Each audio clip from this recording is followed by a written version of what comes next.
How are you doing tonight? What? How are you doing tonight?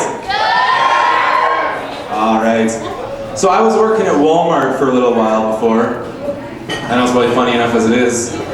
But I was working the night shift, and there's a lot of really interesting people that work at Walmart. The way I look at it is that there's crazy people that work night shift at every job, and there's crazy people that work at Walmart on every shift. So you can kind of imagine what the night shift is like. I'll give you an example of someone I worked with. I worked in the freezer, that was my department. And I get this guy come in and he's helping me one night. He's going, but how fucking cold it is in here. How can you stand? Oh my God, how can you work in the freezer every night? And I'm like, yeah, I know, I've been trying to get them to turn up the heat in here, but they're not going for it. And this guy just looks at me like, you know, if they turned up the heat, then the food would thaw. Duh. I'm like, oh, you're right. I guess they do have to keep it cold in here, don't they? You know, you can't pick on someone like that. It's like making fun of a 3-year-old, you know? But I mean, it was fun. Like, I didn't like it there. I hated working nights. I just hated it, so I wanted to quit. But I was worried because I found out that they have what they call this no-quit policy. Kind of sounded ominous to me, you know, no-quit policy. They have a poster in the back of, you know, face of Big Brother on it saying, you know, no-quit policy. Come talk to me before you quit. And they'll tell you what it is they're just going to bring you in and be your buddy and say, hey, you know, we'll try to change your hours or change your shifts, something if you want to quit so we can keep you around, retain as much staff as possible. But see, I found out what the no-quit policy really is. Do you want to know? So what it actually is if you actually do quit, they send someone after you to break your kneecaps. So that way you're unemployable and you have to work at Walmart forever as a greeter. And I mean, I still think the greeter is probably one of the funniest positions that Walmart has. You know, once again, they'll tell you, you know, it's so that it's so that, you know, customers will feel like guests in the store. You know, they'll feel welcome.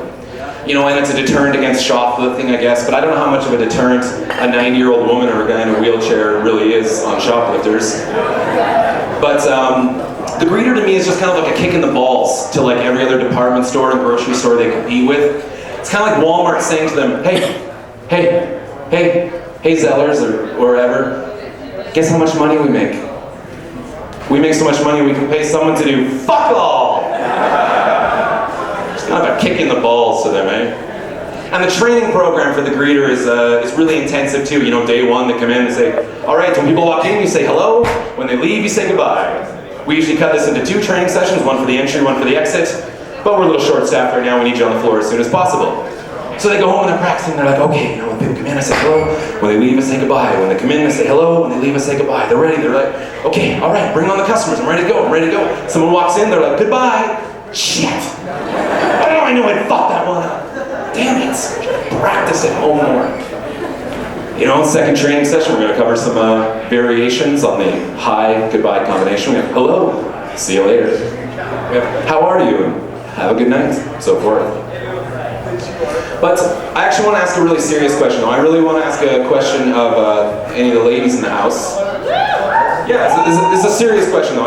It's not even funny. I really want to know when is it appropriate to fart in front of a new girlfriend?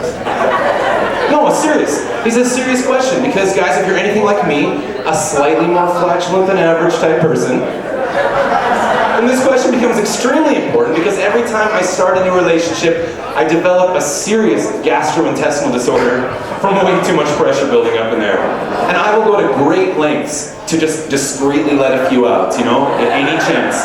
Just, you know, try to do it on the slide. I mean, and I believe this is where chivalry comes from though. It's not really about being polite. You know, you're opening the door for a girl to get into her car, to get into your car. She's like, oh, it's so polite. It's not polite. It's a chance to walk all the way around the car. Slowly, you know, step, step, step, step. Bend down to tie the shoes. Double knot. And then of course, shake it out. Shake it out. You know, just kind of, because you don't want to bring that shit in the car. Guarantee you. It's over. She'll be on to you at that point. And of course by this, I will convince my new girlfriend that I am a fart-free individual. I am a genetic anomaly that has no need to expel gas. And of course that's about as convincing as, no, I was just digging for my keys. I wasn't trying to pry my ball sack loose from the inside of my leg. Or I was just scratching my nose. It gets itchy all the way up my nasal cavities. Anyways, so I'm walking down. I was actually driving downtown with a friend the other day, and we come up behind this car, and I see on the car they have the fish on the back. Have you seen that? Yeah. Well, I don't know where I've been. I've never seen them before, but I asked him, like, what is the fish? What's the fish on the back of the car? And he's like, that's Christians. It's a Jesus fish.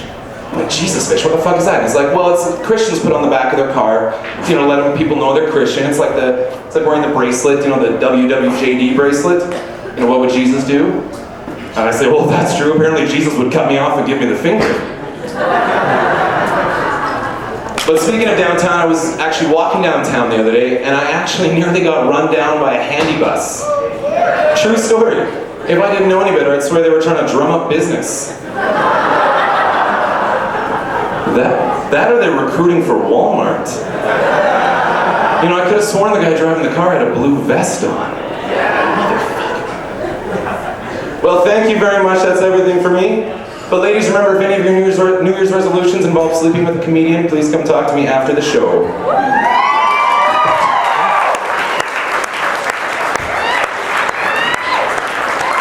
Gabe Olsen, everybody.